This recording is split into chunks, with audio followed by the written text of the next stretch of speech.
ariko niba ari nabiriya yagombaga kuduha gusa hanyuma akigendera ça suffit nuko nyine nta kundi ariko tuzakomeza gusaba Imana ihagurutse n'abandi bantu bashobora kugira umusanzu batanga cyangwa se bashobora gutera inkunga iyi nzira tukareba ko twafasha mu kugira ibyo duhindura kuko isi irababaye pe. Uwiteka Imana ishobora byose ubyumve, abana bawe turarambiwe, turababaye, ntabwo tworohewe n'ubuzima hano ku isi. Iki gihe twavutsemo ni igihe abantu benshi bakunze kuvuga ngo ni igihe cy'imperuka, buri wese abivuga akurikije uko yabyigishijwe.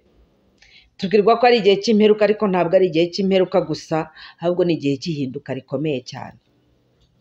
Ni igihe cy'ihinduka rikomeye ku buryo abantu bazabona ibyo batari biteze. Ntarabivuga ariko reka mbibabwire. Ibaze ko umupfumu utuye hafi aho wubatse urugo rukomeye cyane aza kundeba ariko ntiyatinyuka kunyegera.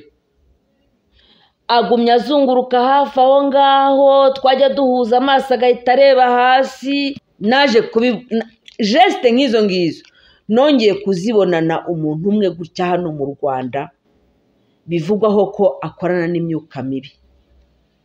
Twarahuye mbona umugabo yabuze amahoro, kana nabivuge n'umugabo nyine. Mbona umugabo yabuze amahoro, mbona yabuze ahantu akwirwa, mbona arabebereye, mbona njyewe misiyo nahawe irenze y'abapfumu. Ahubwo nuko nawe ngabo bakubwira ngo ni umuntu w'igihangange, ngo uzwi cyane, ngo umukire wa mbere mu Rwanda, ngo ufite ibi n'ibi, ngo uvuga rikumvikana. Wapi? Aravuga rikumvikana hano mu isi, aravuga rikumvikana hano, ariko nta handi hantu ijwi rye rirenga. Ntago ijwi rye rirenga bino bicu.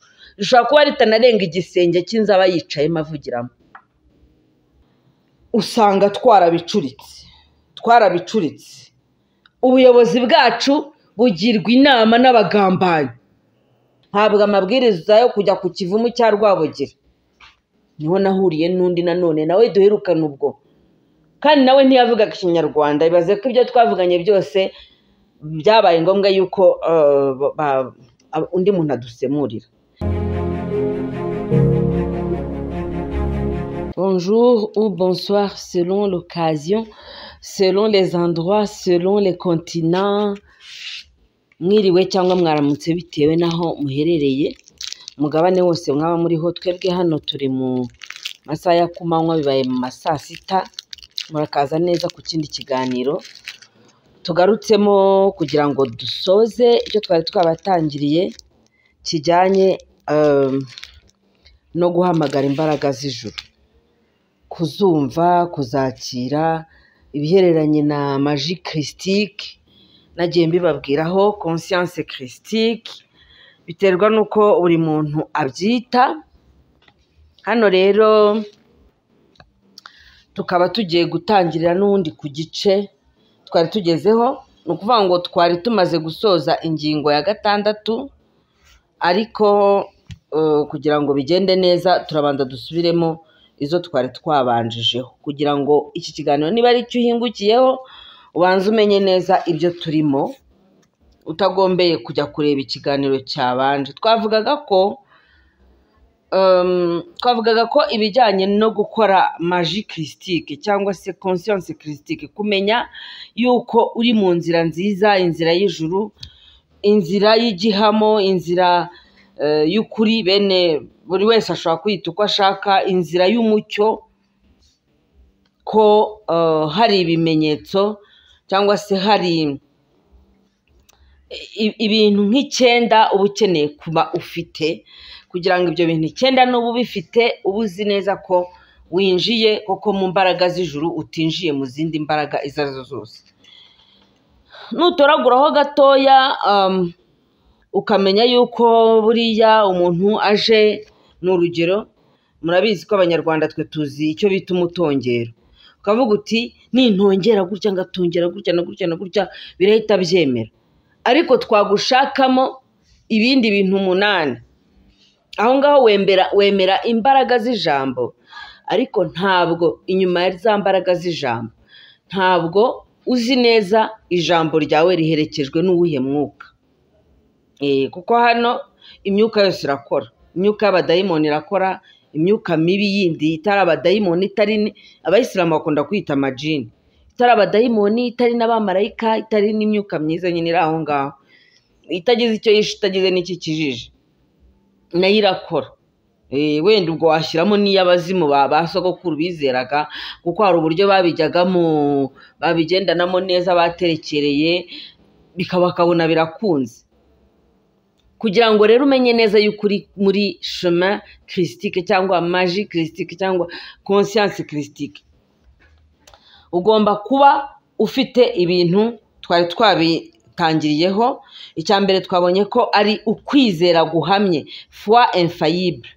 Icya kabiri ni ukuri, ugomba kuba uri umuntu ufite ukuri, kwaba ari ukuri uvugana na bagenzi bawe, kwaba ari ukuri wibwiza wowe ubwawe ku byawe. Hanyuma ukaba ufite intention ni ubushake, intention pure.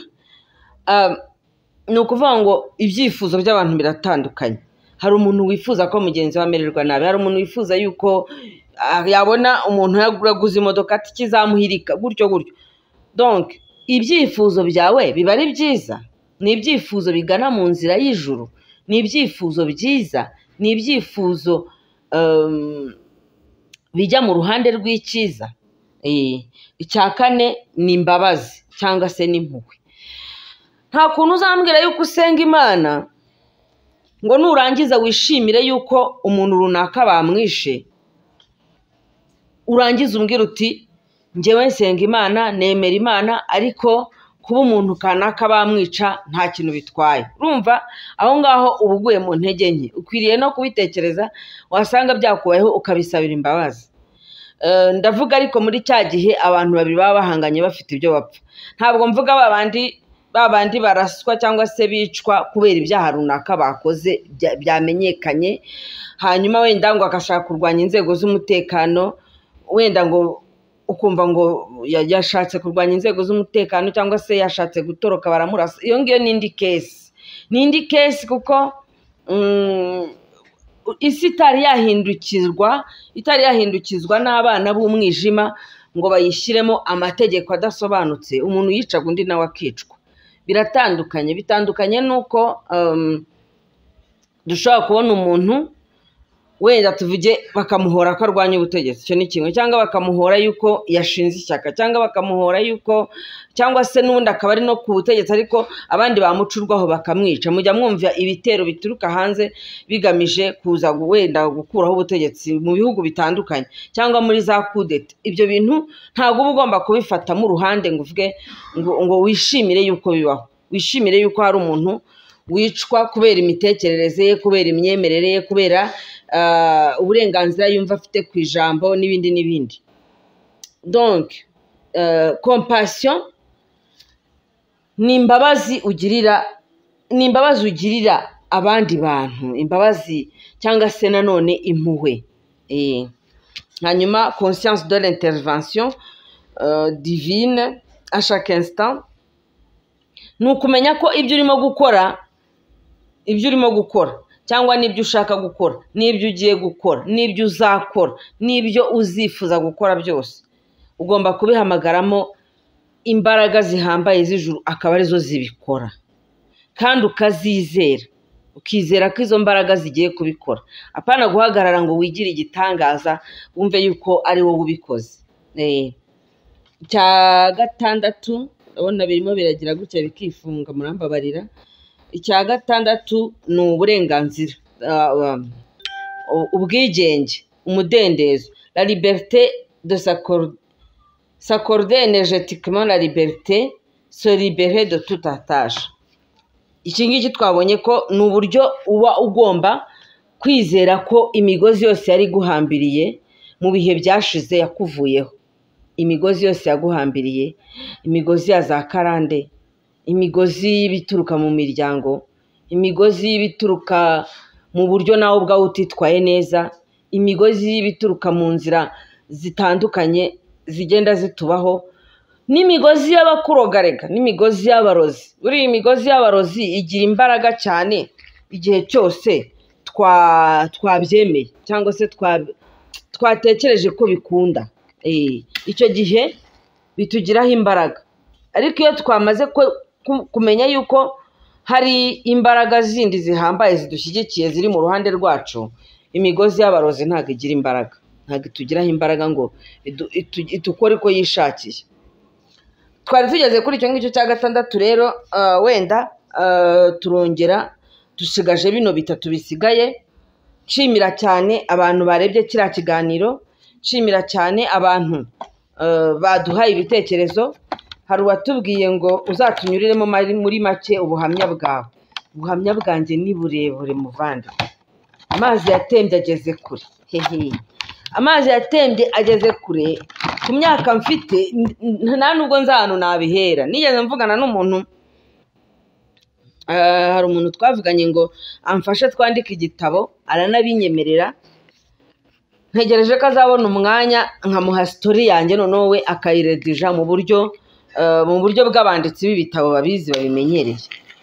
Kuko buriya nta n'ikintu mbabwira ku bijyanye n'ubuzima bwanjye. Nababwiye bikeya, nababwiye ukuntu nakuze ntazi papa, nabatijwe mfite imyaka 11, abana bandi babatizwa ari batoya, bafite imiryango yashingiranywe mu buryo bwemewe n'amategeko. Njye mbatizwa niyigiye, mbona izina, maze kubona izina ndakwepa, sinajya gukomezwa. Nzajya gushaka padiri ubwo ankomeze nyuma. Ubwo ngira ngo tuvuge cyane ku by'imyemerere gusa, kuko mba numva ari byo binshishikaje, kuko niho ntekereza ko roho yanjye iri kurusha mu bindi bisanzwe by'isi. Ibisanzwe by'isi ni ugushaka, ni ukubyara, ni sitarago, ni imihangayiko, ni ya mibabaro, hanyuma ukiga bikugoye se. Numva ari ibisanzwe ibyo ngibyo. Inkuru yanjye cyane cyane njyewe numva ifite uruhande rukakaye cyane mu bijyanye n'umwuka kurusha ahandi hose. Kuba narakuze ndi imfubyi c'est normal, kuba narakuze, kuba naraje gushaka, kuba naraje kubyara c'est normal aussi. Ariko kuba noneho narakuze numva buri gihe mpora nshaka kumenya Imana. Kuva mfite imyaka nka 16, iyo abapantekote bavuzaga akagoma rwose narakitabaga cyane, ariko nkagenda ndi umuhanga cyane ku buryo babwiraga abantu hari ukuntu basenga abantu bose bakagwa ngasigara mpagaze. Ndibuka umunsi umwe umuvugabutumwa yaranyibasiye ntavuga basa abantu bose barimo baragoshwa n'iki. Mfite imyaka 16 ntazi ibintu byinshi kabisa. Hangije abantu bose yajya avuga ngo abashaka ngo gusengera ngo ibyifuzo ngo nibaze, akabona ninjye usigaye nicaye mu ntebe ndimo ndamureba gutya. Numvaga Imana ubwa mbere bwo mbese mu ntangiriro najyaga nibaza Imana ubundi nkwiriye kuyizeramo iki? Imana ubundi nkwiriye kuyizeramo kugira ngo bigende gute? Ko n'ubundi kuvanga Imana ni data, nkumva bindi kure, ewana kure kabisa. Nkavuga data se ubundi qu'est-ce que c'est papa? Urumva umuvandimwe aba aratangiye ngo twirukanye umwuka ngo w'ubwigomeke, ngo twirukanye umwuka ngo kwiyemera, ngo twirukanye umwuka w'ubwibone. Nkabona hose ninjye wahurije amaso, ndavuga noneho kabaye aho naho sinahasubiye. Nyuma abadive nabo baza kwigisha. Abadive bangiriye neza, bampa igitabo cya Daniyeli na Bibiliya, bampa Bibiliya n'igitabo cya Daniyeli. Bidateye kabiri rero nyuma naje kugenderera bitwa Ababranamu, kuko umuntu wese ngiye buri yunzaniye ibintu by'imyemerere ntago musubiza inyuma, ntago namusubizanga inyuma. Ubu ngubu nibwo ntagomba kubatindaho cyane ko namaze kubamenya. Imana yanyujije ahantu henshi kugeza ubwo umudive namubwiye haje umuhamya nyine baratwigisha. Ni naho hantu urebye natinze imyaka irenga 10. Niyo mateka yanjye numva jewe navuga, ibindi ntago mba numva nabitindamo kuko mba numva bitanafite agaciro cyane. Uti waje kwemera ko Imana ari data rero biturutse kuki? Igihe cyarageze hanza kumenya ahantu papa yakomokaga, ngenda ngiye kuhareba nzi ko nzahabona, sinahamubona, nsanga nyine we yamaze gupfa, nsanga hari imiryango yabo mbona ntabwo banyakiriye nabi, ariko nta nubwo banyakiriye nk'uko njye nabyumvaga nabyifuzaga, especially umugore wa papa.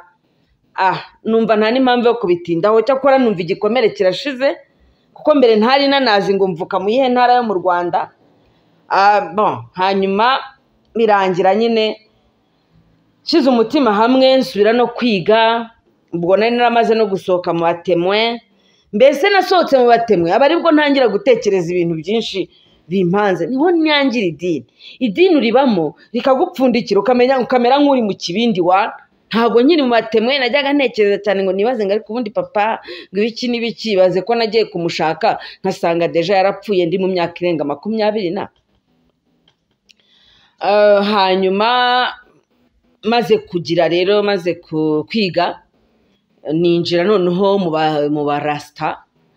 Maze kwinjira mu barasta nsanga ni ibintu bijyanye no kwemera yuko ngo urumogi y'urucanye ari ukuntu uri kujyana runaka. Ubwo kandi nari ntaramenya bino bijyanye na phytotherapy, nta kintu nari mbiziho, ntabwo nari nzi cyane ibintu bijyanye no kuvura, usibye gusa kuba nyogokuru kera yarantumaga imiti. Hanyuma numva ibyo bintu nabyo ntabwo bijyanye, dread nari narashyizeho abantu bakambwira bati ducomeshe, nkavuga ubundi ubu ngubu isura yanjye ikwiriye kubacomesha wapi.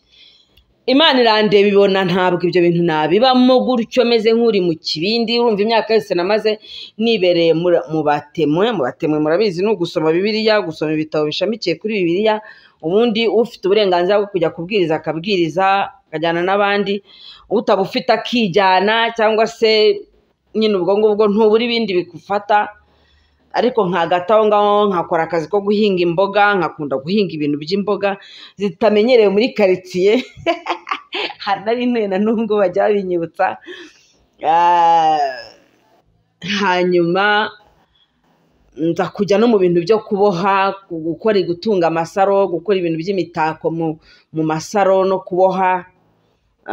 Hanyuma uko nabaga ndimo gutunga amasaro no kuboha, nabaga mfite akaradiyo iruhande rwanjye, nza kumva nyine abantu bavuga bati, bahamagaye kuri radiyo bati kuki nta mugore uhaba. Ndavuga ariko ubundi aba bantu bakora ku maradiyo ubundi baba barize amashuri angahe?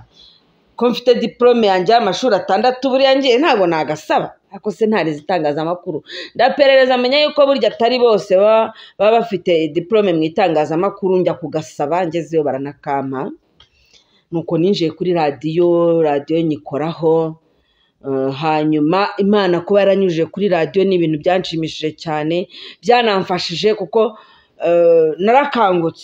narakangutse menya ibivugwa, menya n'ibitavugwa, menya iby'igihugu cyacu kibamo n'iby'ibindi bihugu bibamo. Yego nari nsanzwe n'undi nkunda gusoma, ndabyibuka kuva kera nabaga ndi membre kuri Saint Dominique gusoma ibitabo, aho ambasade ya Amerika iziye muri Kacyiru nabwo nkajyayo gusoma ibitabo.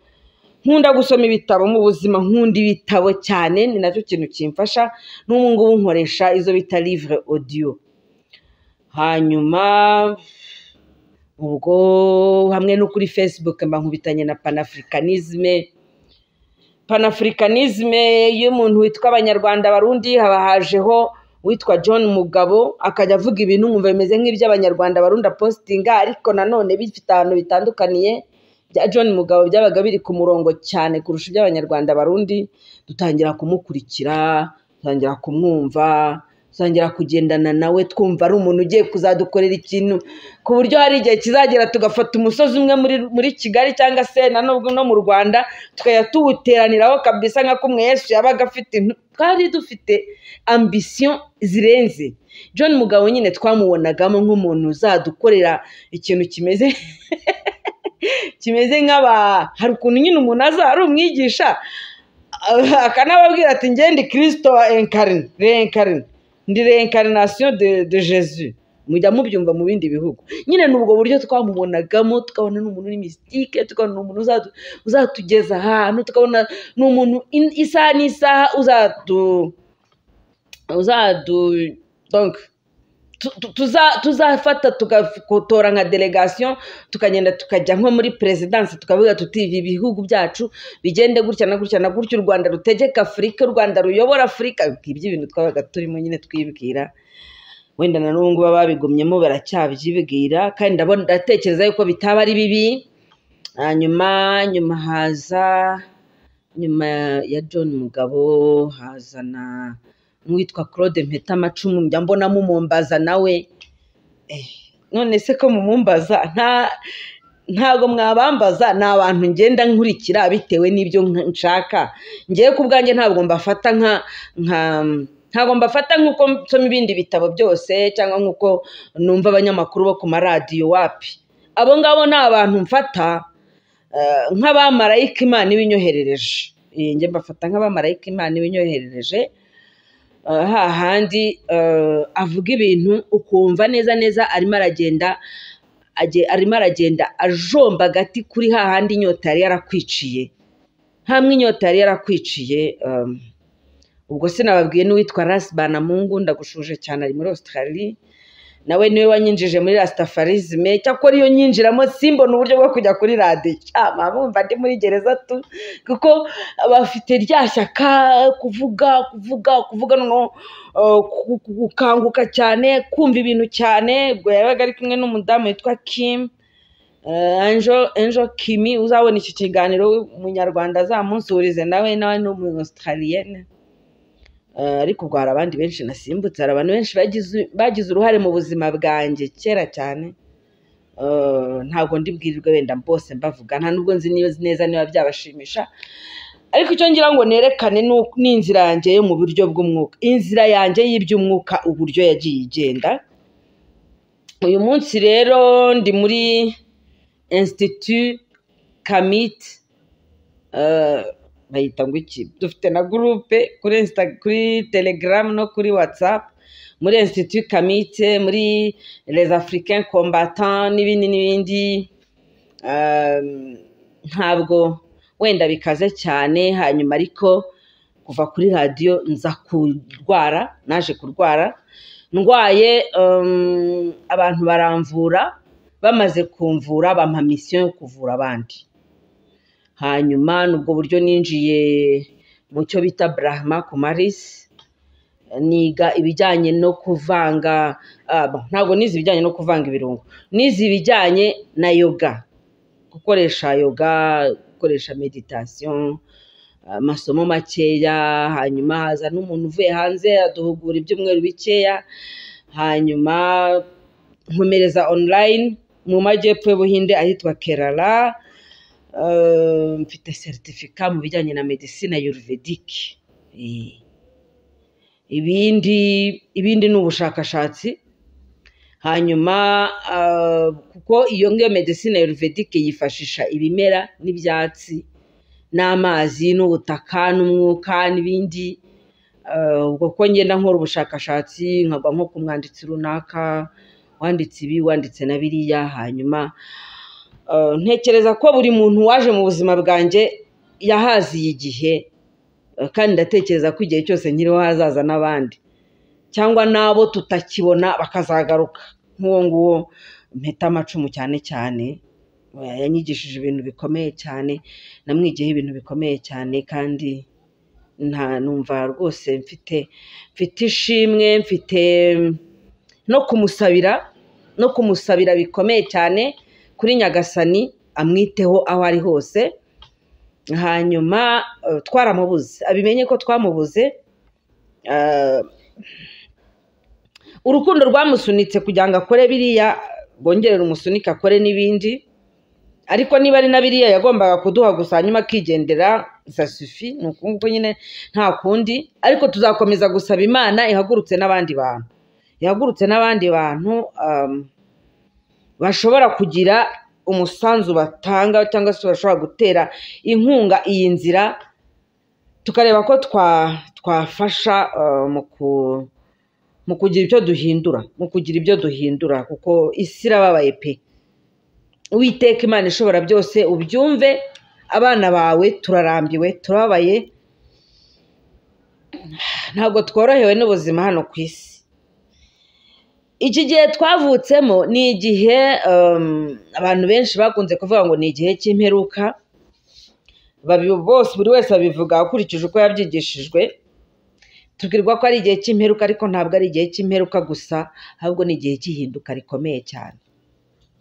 Ni igihe cy'ihinduka rikomeye ku buryo abantu bazabona ibyo batari biteze, abantu bazabona ibyo batigeze batekereza ko byashoboka. Abantu bazabona ibintu batigeze batekereza ko byashoboka. Ndabyibuka muri 2017, aho ngaho nyine ngiye gusigirwa uyu murimo cyangwa se guhagurutswa, kandi njyewe uko nibwiraga ko ngiye kwimikwa, hanyuma wenda hakaba uburyo inteko n'abandi bantu bari mu mapozisiyo runaka babimenyeshwa, ngahabwa wenda n'impeta se, ngahabwa nk'ikimenyetso se. Numvaga ntabwo niyumvishaga, numvaga ibi umurimo mpamagariwe, kuko wanyandikiye yarabanje aransobanurira. Umuntu yaje kuri Facebook arambwira ati uzagenda gutya na gutya, uzambuka ujya i Buganda, uzanyura aha, unyura aha. Hanyuma arangije niba yaramburotse, niba yarabigenje ate, naramubuze. Cyakora uwo ari we wese ashobora kuba aziranye n'Abanyarwanda Barundi. Ibaze ko ahantu nagombaga kujya, wowe usibye no kuvuga ngo kwambuka akajya mu kindi gihugu, wava mu gihugu, wava Kacyiru ukajya i Remera utavuganye n'umuntu w'i Remera ugiye kureba. Imbaraga zaranjyanye, ndagenda ntahamagaye uwo muntu, ngezeyo nsanga ntawe uhari. Ahubwo mpageze mpabwa amabwiriza yo kujya ku Kivumu cya Rwabugiri. Niho nahuriye n'undi nanone nawe duherukana ubwo, kandi nawe ntiyavugaga Ikinyarwanda. Ibaze ko ibyo twavuganye byose byabaye ngombwa yuko undi muntu adusemurira. Hafi aho hatuye umupfumu, please, niho namenyeye imbaraga mfite. Ibi bintu nari narabivuga, ariko reka mbibabwire. Ibaze ko umupfumu utuye hafi aho, wubatse urugo rukomeye cyane, yahise yambara impu z'ingwe, ahita yambara ibintu bimeze nk'amahembe n'amababa mu misatsi, aza kundeba ariko ntiyatinyuka kunyegera. Agumya azunguruka hafi aho ngaho, twajya duhuza amaso agahita areba hasi. Ntabwo nabashije gusobanukirwa ibyo ari byo, ntabwo nabashije kumenya impamvu turimo kujya guhuza amaso, akareba hirya, akagumya akagenda ameze nk'uri gukoma mu mashyi, ameze nk'urimo gutongera ibintu, agumya agenda ameze gutya, ariko twahuza amaso agahita areba hasi. Naje geste nk'izo ngizo nongeye kuzibonana umuntu umwe gutya hano mu Rwanda, bivugwaho ko akorana n'imyuka mibi. Twarahuye, mbona umugabo yabuze amahoro, kana nabivuge n'umugabo nyine. Mbona umugabo yabuze amahoro, mbona yabuze ahantu akwirwa, mbona arabebereye, mbona njyewe misiyo nahawe irenze y'abapfumu. Abapfumu bacana imiriro bagashyiraho, bakotsaho inyamaswa nazo zikeneye ubuzima. Abo ngabo nshobora kuvuga ngo imisiyo nahawe iraba irenze yabo, ukavuga uti ariyemeye. Ntabwo niyemeye, ahubwo nuko nawe ngabo bakubwira ngo ni umuntu w'igihangange, ngo uzwi cyane, ngo umukire wa mbere mu Rwanda, ngo ufite ibi n'ibi, ngo uvuga rikumvikana. Wapi? Aravuga rikumvikana hano mu isi, aravuga rikumvikana hano, ariko nta handi hantu ijwi rye rirenga. Ntabwo ijwi rye rirenga bino bicu, rishobora kuba ritanarenga igisenge cy'inzu aba yicayemo avugiramo, kubera ko Imana ishobora byose yamaze kubashyiraho agakato gutya, icaho akarongo, nka kumwe bashyize towa kuri za nzu zo hakurya hariya. Towa wowe uraza ukatubwira ngo hagiye kuza ikindi cyorezo, kandi ubwo ngo uhagaze mu mbaraga z'Imana. Niba hagiye kuza ikindi cyorezo se, abamarayikuzi bari gutegura iki? Imbaraga zihambaye z'ijuru ziri gutegura iki? waje ukatubwira yuko duteguriwe ukundi gutabarwa noneho guhambaye kuzabaho nk'igitangaza, ukanatubwira uburyo uko gutabarwa tuzakugeraho. Ntabwo ushobora kuvuga gusa gutabarwa wigishijwe n'uje kukwica, ntabwo byonyine bihagije. Ni byiza kwizerera muri Kristo Yesu, ntabwo mbihakana, kuko n'ibingibi ndi kubabwira ni chemin christique. Ariko niba uje kutwigisha chemin christique ukatubwira gusa ngo mugomba kwizera amaraso ya Yesu, mugomba kwemera amaraso ya Yesu, mugomba kwakira Yesu nk'umwami, mugomba kwakira Yesu nk'umwami n'umukiza, hanyuma ku bijyanye n'ingeso, ku bijyanye n'inzira ahubwo umuntu ashobora gucamo zose akazuzuza izo nzira uko ari 9, ntugire na kimwe zivugaho, ahubwo ugahita utandukira ugatangira kutubwira uko bagiye kudukorera ibyorezo, uko bagiye kutwica, uko bagiye kutuniga, uko bagiye kutugenza nk'uko bagenje Abamerindien. Sibyo? Umuntu yagukurikirana neza agasanga n'amoko nayo ufite ukuntu uzi kuyavangura. Ntabwo ibyo bintu ari byo. Abanyafurika nagaruka nguko bizakomeza kugenda. Ejo bundi ikinyamakuru, ariko muri imagine umuntu ufite urubuga rukurikirwa n'amamiliyoni y'abantu, uyu munsi akabyuka agapostinga ngo ingabo z'Ubuganda, agahita ashyiraho umusirikare. Umbabarire niba uri umusore niba uri umugabo simbizi, ariko ibyo bintu mubireke. Njyewe naje kubabwira ikizana amakimbirane n'uburyo muzayasohokamo. Ukabyuka ugashyiraho umusirikare wa Tanzania, ukabyuka ugashyiraho n'umusirikare w'Ubuganda, warangiza ukavuga ngo hari igisirikare kimwe cyazimye ikindi muri ibi ngibi. Ni ikihe? Iyo poste ibigamije iki mu by'ukuri? As an African, as a Rwandan, sibyo, as a human being,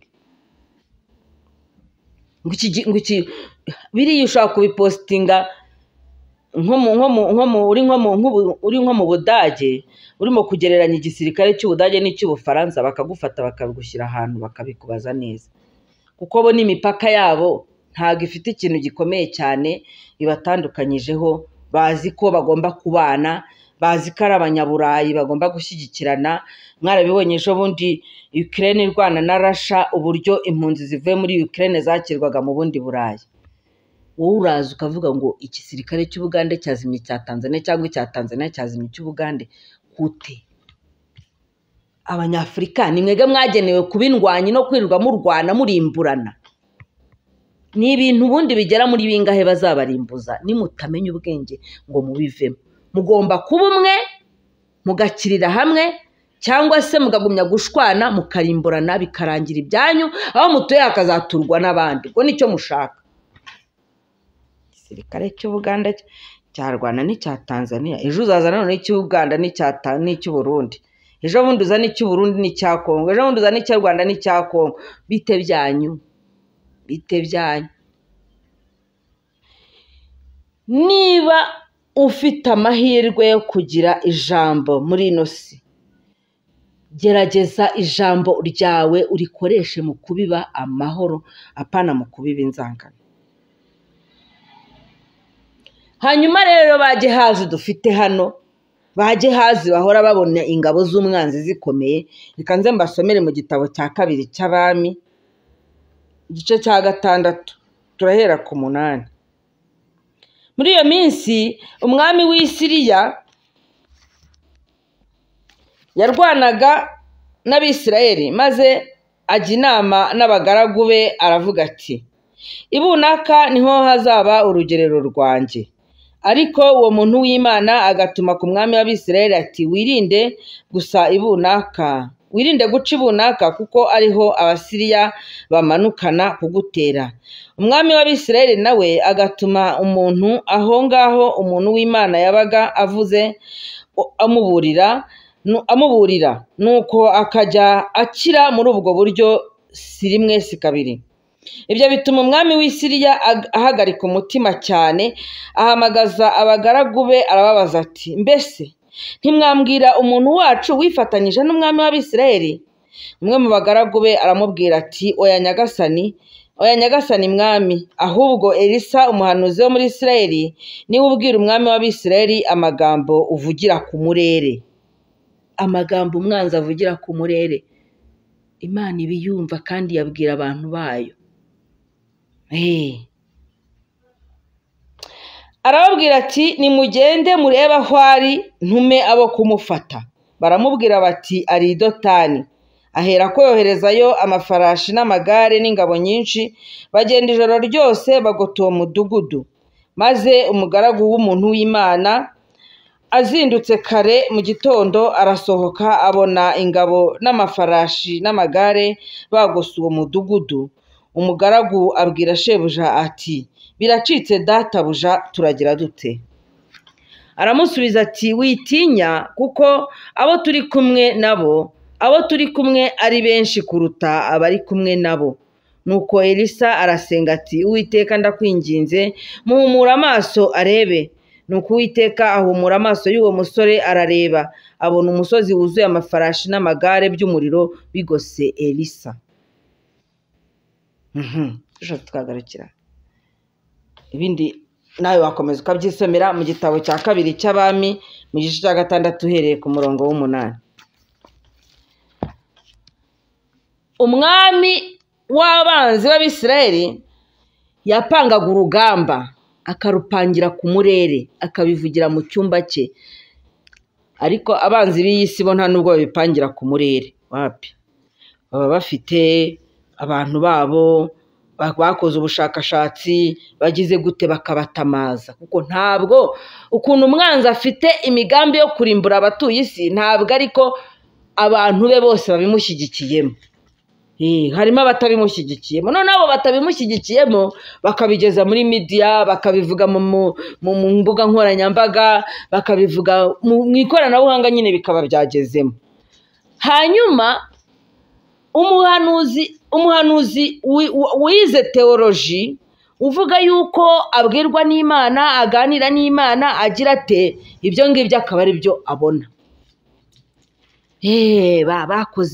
Bakoze inkingo, bakoze inshinge, bagiye kutumarisha amadini, bagiye kuyagira, mbese ibintu bagenda barundanya ibijyanye n'uburyo twicishwa n'ibiribwa n'ibiki byose agashyira aho ngaho. Mu by'ukuri ibyo bintu nabigereranya n'uyu mugaragu uhora abona ingabo zapanzwe mu ruhande rw'umwanzi. Ahora abona ingabo zapanzwe mu ruhande rw'umwanzi. Babaye benshi, noneho turagira dute? Baje ari benshi, noneho turabigira dute? Ese niyo mitekerereze ufite? Baje ari benshi, dore ingabo bazirunze hano ku mudugudu wacu, noneho turabigira dute? Ariko Elisa aramubwira ati ihorere, icecekere,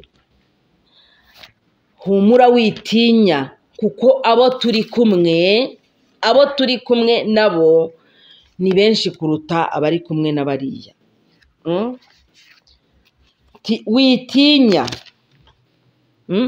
Witinya kuko abo turi kumwe ari benshi kuruta abari kumwe nabo. Iyo ukomeje gusoma kino gice ubona uburyo Elisa noneho yasenze arasaba Imana ihuma amaso za ngabo zari zije kumufata ngo zimushyire uwo mwami w'abakiharya, mwami w'Isiriya. Umwami w'Isiriya ategereza ingabo zagiye kumuzanira Elisa we yamaze kuzisabira guhumishwa amaso. Arangije Elisa ngo azijya imbere arazibwira ati ngaho nimuze njye kubereka aho Elisa ari. Yarabatambikanye arabajyana ahubwo abashyira umwami w'Abisirayeli. Umwami w'Abisirayeli aravuga ati none se mbice? Elisa aramubwira ati oya, wibica ahubwo bagaruburire nurangiza ubasezerere batahe. Kuva ubwo Abasiriya ntabwo ngo bongeye gutera Abisirayeli. Kano kantu karakwereka uburyo imbaraga z'umwijima tuzazifata mpiri gutya, tukazifata mpiri gutya, abakorana nazo tukabafata mpiri gutya, twarangiza ariko ntitubahemukire na gato, tukabagaburira, tukababwira ngo ntimuzongere.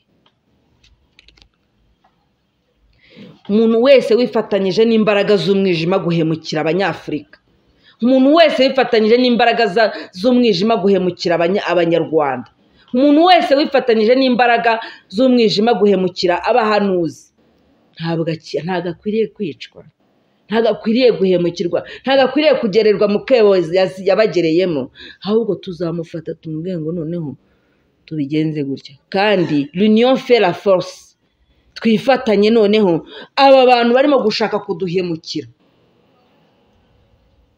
tubashyira ahantu tubabwire ngo enough is enough. Icyo mutabwirwa ni ibikorwa Elisa yakoze bijyanye na magie blanche, magie christique, byo kugira ngo imbaraga z'ijuru zibashe kumwumva, zibashe guhuma amaso abantu bari baje kumufata. Ntabwo ari akantu kikoze, barabarangije nyine. Ntabwo ari akantu kikoze, ntabwo ari utuntu, ntabwo ari uguhagarara hari ukavuga ubugambo budaherekejwe n'imirimo, ntabwo ari uguhagarara hariya kuko abantu bose Yesu yakijije yashoboraga kuvuga rimwe akavuga ati byuka. Hari imbaraga yarahagazemo, hari igihagararo yaragezemo ku buryo yavugaga ati Lazaro byuka, agahita abyuka mu gituro. Hari n'undi yabwiye ngo haguruka wikorere uburiri bwawe. Ariko twebwe dufite ibyaremwe Imana yaremesheje ubwenge bwayo bidufasha noneho kwihuza n'isanzure, tukihuza n'isanzure. Izi elema uko ziri mu isanzure akaba ariko tuzifata tukamenya yuko burya ziri muri twe, hanyuma twacana urumuri tukaba tuzi uburyo ki uru rumuri ducanye rudufasha guhita dukora connection hagati ya roho yacu na roho nkuru irema roho zose.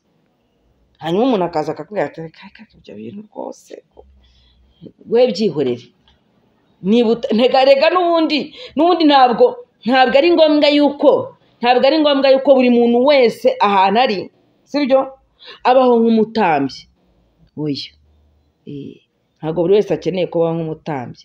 Niyo mpamvu bamwe bagiraga nyine abantu babatambira, bo bakaba mu mirimo isanzwe bakaba bafite abantu babatambira, hanyuma bakaba mu mirimo isanzwe hakaba hari ababigira amategeko babaganira. Kandi n'ubu ngubu niko mubibona, mwese se mujya kuba abadepite mu nteko? Ntabwo ariko bimeze. Ntabwo mwese mujya kuba abapolisi, hari abashinzwe umutekano. Ntabwo mwese ariko mujya kuba abasirikare, hari abashinzwe icyo kintu. No mu buryo bw'umwuka rero hari ingabo zibahagarariye z'abantu hano ku isi, hakaba noneho izo ngabo zibahagarariye hano ku isi zikaba zifite uburyo zihuza n'ingabo zo mu ijuru. Umwami akavuga ati nananiwe bari abantu b'Abasiriya nzabagenzane. Ariko hakaba hari umuntu waramuburira akamubwira ngo uyu munsi ntunyure hariya kuko niho bamanukana baje kugutera, umunsi ntunyure hariya kuko niho bamanukana baje kugutera. Ibyo ngibyo niko bikwiriye kuba bimeze. Hanyuma ariko usanga twarabicuritse. Ubuyobozi bwacu bugirwa inama n'abagambanyi babandi n'ubundi biteguye kurekura umwami w'Isiriya ngo ashyikire umwami w'Isirayeli. Sinzi niba aho ngaho muri kukumva ngo nimo ndakoresha nyine aya magambo yo muri Bibiliya, ariko murabizi ko Bibiliya yavuye mu bice bitandukanye byo ku isi. Ushyiremo akandi gace wumva ushaka. Niba uri Umurundi ushyiremo perezida wawe, niba uri Umunyarwanda ushyiremo perezida wawe, niba uri ushyiremo umuyobozi wawe. Wumve ko umuyobozi wawe, ese umuyobozi wawe arimo aragirwa inama n'umuntu uko kumwifuriza kuramba, cyangwa arimo aragirwa inama n'umuntu umwifuriza kumurimbura? Ni ikibazo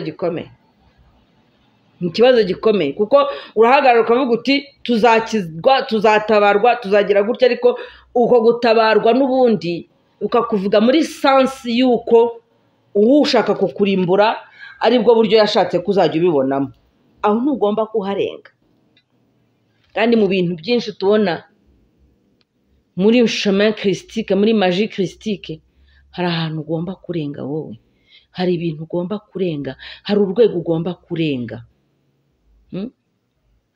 Ntabwo ugomba gusoma igitabo kimwe gusa ngo abe ari cyo wumva ko ubuzima bwawe burangiriyemo. Bibiliya ndayemera, ndanayikunda, murabizi, ariko ntabwo nshobora kuyisoma yonyine, nta nubwo nshobora kwemera ibyo imbwiye yo ubwayo yonyine, ntabwo bishoboka. icyo gihe naba mfashe umucamanza, nkafata n'umuburanyi, nkafata n'umwavoka kumuburanira cyangwa se umwunganira mu mategeko, ngafata n'inteko, byose nkabigira umuntu umwe. Uko niko Bibiliya imeze. Ntabwo ariko dukwiriye kubaho. Dukwiriye kubaho tuvuga ngo umucamanza n'uyu, nyir'urubanza n'uyu, ikiburanwa ni iki, ushaka kuburana kumwunganira mu mategeko n'uyu nguyu, umushinjacyaha n'uyu, bakaba abantu batandukanye, bakajya hariya bagatanga umwanzuro unyuze mu mucyo. Naho ubundi Bibiliya ubwayo ntabwo ariko kuri konyine, ntabwo ariko kuri konyine, kuko barayipirase, na n'ubu bagiye kuyipirata, bagiye kuyihindura, noneho ibintu biba gatogo. wowe uraza ukatubwira uti nuko batura umwana Yezu imibavu, bamutura na zahabu, ariko igice cy'uburyo babikoresheje ugahita ukiranduramo ukajugunya. Babikoresheje iki? Bamaze guhabwa ububani na Marijane na Mire, babikoresheje iki? Unsubize icyo kintu, ushyire muri commentaire hano. Babikoresheje iki?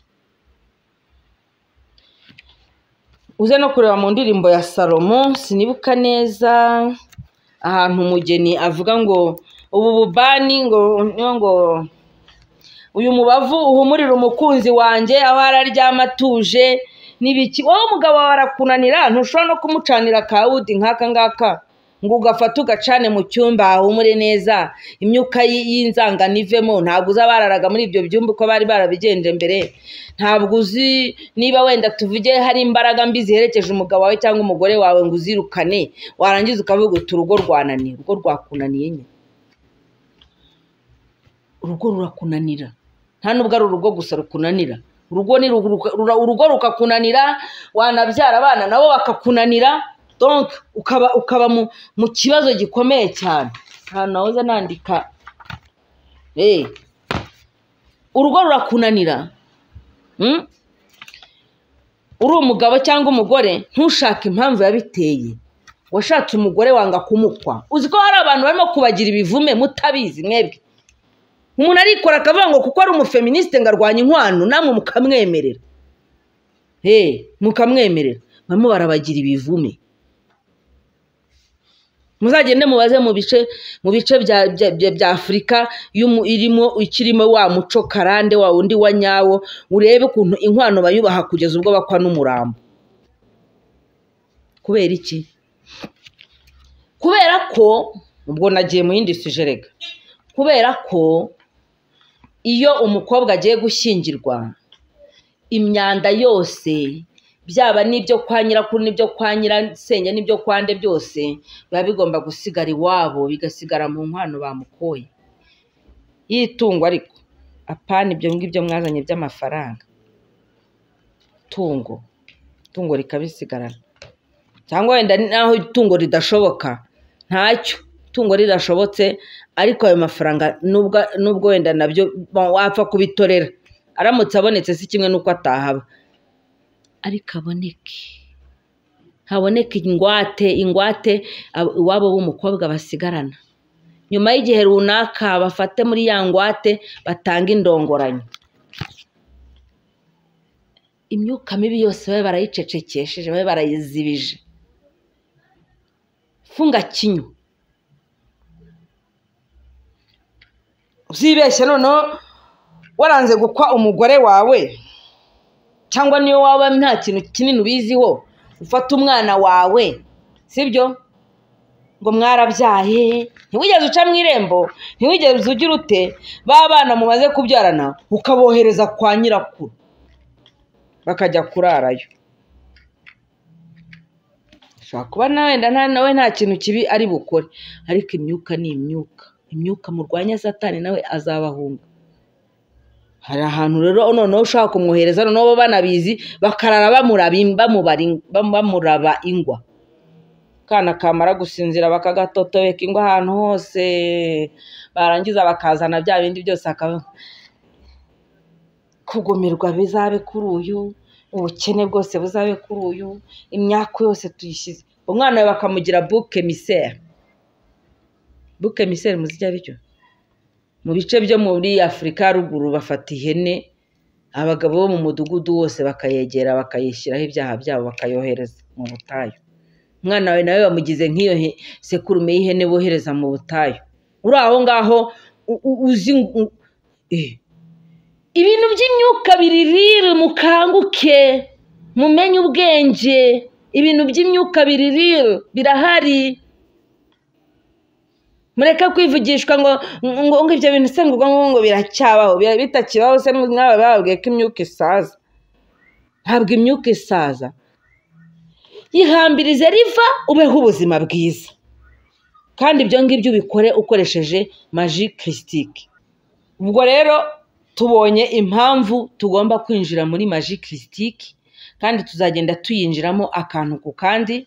Ikibazo wagira shyira muri commentaire hano, kubera ko mwambajije iby'ubuzima bwanjye nkabijyamo, bitumye ngiye gusoza ntabahaye ya formulation de dissolution de l'héritage génétique, ariko turayiheraho mu kindi kiganiro gikurikiraho. Dissolution de l'héritage génétique ni ukuvuga réduire à néant, cyangwa se ni ukuvuga dissolution ubundi bivuga gushongesha cyangwa se kuyengesha burundu.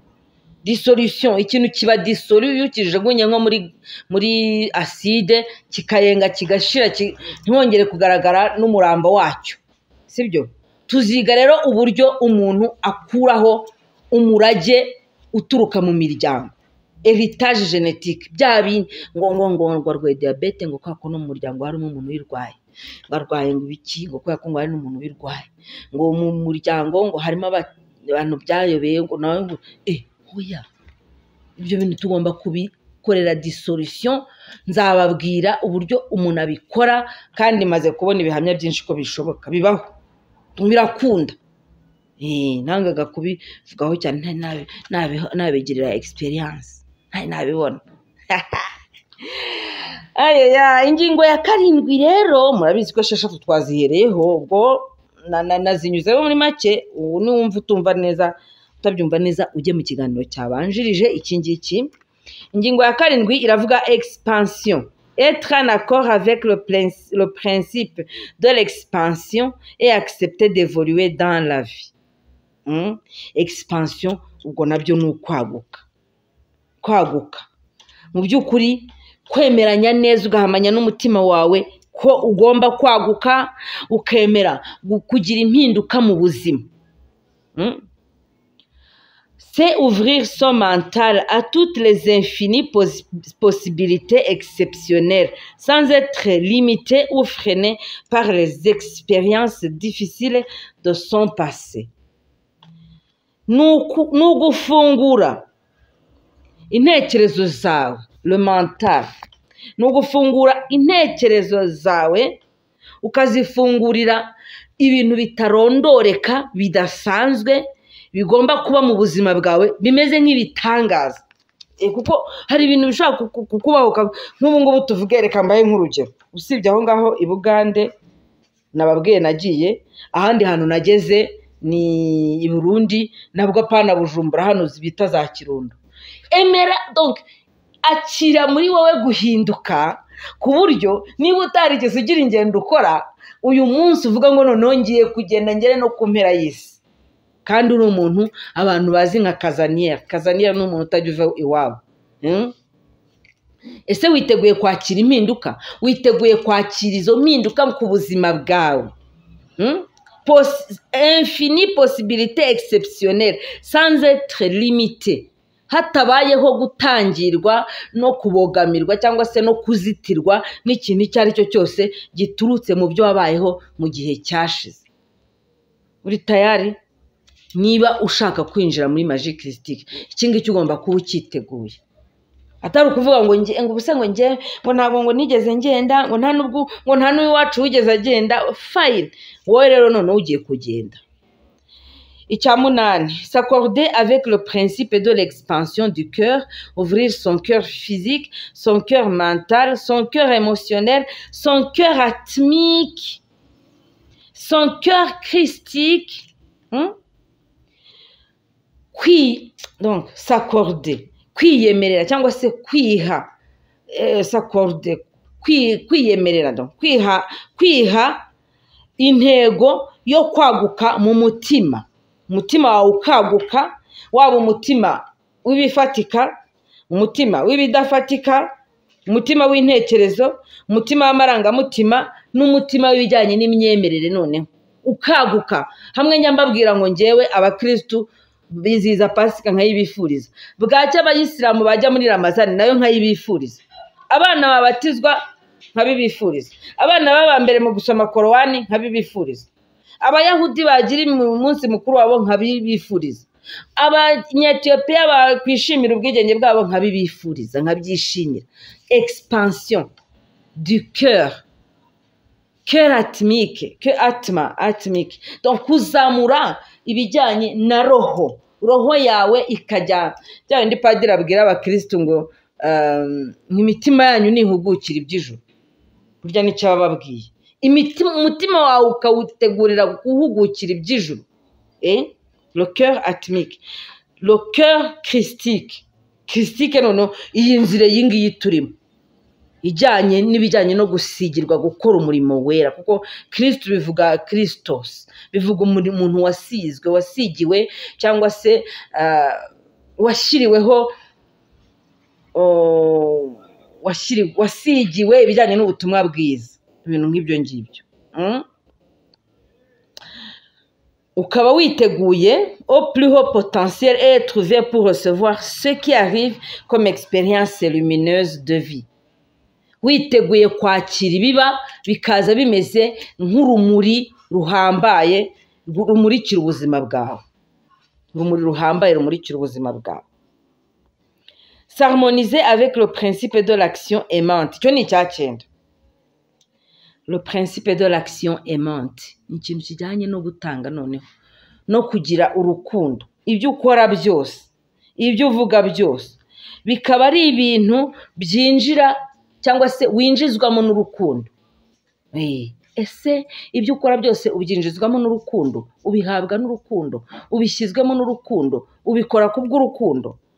Ushobora kubasha gukurikiza za ngingo 8 zabanje, ariko waba utabasha kumanifesta urukundo, utabasha kugaragaza urukundo. Ibi ngibi Pawulo yarabivuze, yaravuze ngo niyo wavuga indimi nk'iz'abamarayika utabasha kugaragaza urukundo, ibyo ukora byose bizaba imfabusa. S'harmoniser avec le principe de l'action aimante, parler et agir au cœur de 8 principes ci-cités en relation avec la manifestation que vous déclenchez avec votre intention. Ubushake bwawe, bwa bushake bwose, cya cyifuzo ugira kiba ari icyifuzo y'uko urukundo ruganza mu isi, ruhaba ku kigero cyo hejuru. C'est créer soi-même son chemin de vie sans plus jamais subir aucune influence et sans se laisser influencer. Ibyo ukora byose ukabasha kwiremera inzira y'ubuzima bwawe utagize ikintu na kimwe kikwenfluence, ikintu na kimwe kimeze nk'ikigare kibikujyanamo. Hari ukuntu umuntu akora ibintu ariko ukabona ibintu yakoze ntabwo yabikoze kubwe, yabikoze kubw'umuntu runaka cyangwa ku bwa gahunda runaka. Ahangaha rero barakubwira ngo niba ugomba gukora iyi chemin de vie yawe, ntibibe hari ni nka kwa kundi ushaka gutangira projet ukabona hari umuntu urimo kwigana, hari umuntu urimo kugendera mu nkweto ze. Oya, ugomba gukora inzira y'ubuzima bwawe nta muntu ugendeye mu nkweto ze. Utareka ngo ibiri ku isi byose bikwenfluence. Bijya bitubaho nyine ukisanga biri hirya no hino birasa nk'ibyakwenfluenceje, ariko bivemo ibyo bintu bigenda bikwenfluence. Offrir vos peurs à partir desquelles vous agissiez avant. Bwa bwoba bwajyaga bukuyobora mbere, bushyire ku gicaniro, butwikwe.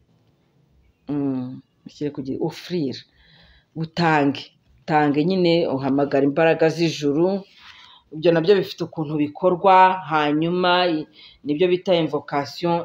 Umwami Imana ishobora byose akakoherereza marayika akagukuriraho ubwo bwoba bwahoraga kuzitira. Murabizi hari umuntu ugira ubwoba bwo koga mu mazi, izo bita fobi, hari umuntu ugira ubwoba bwo kujya mu bantu benshi, hari umuntu ugira ubwoba bwo kuguma mu nzu ya wenyine, hari umuntu utinya ahantu hatabona, bene utwo tuntu kandi tudafite icyo dutwaye. Hamagara imbaraga z'ijuru zigukure muri ubwo bwoba, kuko ubwoba, abanyabwoba ntabwo bazaraga ubwami bw'ijuru. Abanyabwoba ntabwo bazagera mu bwami bw'ijuru. Hanyuma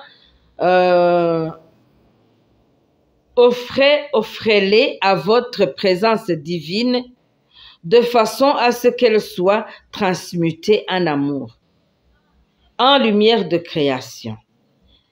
Izi nzoba muri silenge niko abana bazita, ubu bwoba abantu bagira, ubu bwoba uhora ufite, kora ku buryo marayika aza akabuguhinduriramo urukundo rwinshi cyane rurenze, abuguhinduriremo urumuri rw'umwangaza, rwa rundi bita ngo ni umucyo, icyezezi kabisa, ahantu hakaba hakeye, kwa kundi usanga nyine ahantu hakeye. Izi mbaraga nizo rero uzakoresha ukurikira kurotorwa kw'inzozi zawe, poursuivre les rêves de votre cœur, afin de poursuivre les rêves de votre cœur. Umutima wawe ugira ibyo wifuza, mu mutima wawe uhora ufite ibyifuzo runaka, ibi byifuzo bikajya bigenda bigotwa n'ubwoba bukubamo, icyo ugiye gukora cyose ukikanga. Hamagara imbaraga z'ijuru zikureho ubwo bwoba bwose bukubuza gutera imbere no kuzamuka mu ntera. Ubwo rero reka tubashimire, iminota ndabona rwose irangiye, nta yindi isigaye. Igice gikurikiyeho turahita duhera kuri la formulation de dissolution de l'héritage génétique, niyo turi buze gukurikizaho, wenda tunaganire n'ibindi kugira ngo bigende neza. Mwa bantu mwe, iyi nzira igoye ariko itanagoye, ni ikintu kimwe gusa ukeneye, ni ukugaragaza ubushake bwo kuyinjiramo, ibindi byose birikora. Ntabwo umenya ukuntu Imana yohereje abigisha bakakwigisha, ntabwo umenya ukuntu Imana yohereje ibitabo, ntabwo umenya ukuntu Imana yohereje n'abantu bagomba kugufasha. Imana yohereza abantu bagomba kukwitaho no mu byo ukeneye. Birikora, njye maze iminsi mbibona, birikora neza, ukisanga umukoro usigaranye gusa n'uwo kwita ku bantu bayo, ibindi bisigaye byose byikoze. Murakoze cyane, reka mbashimire. Ciao.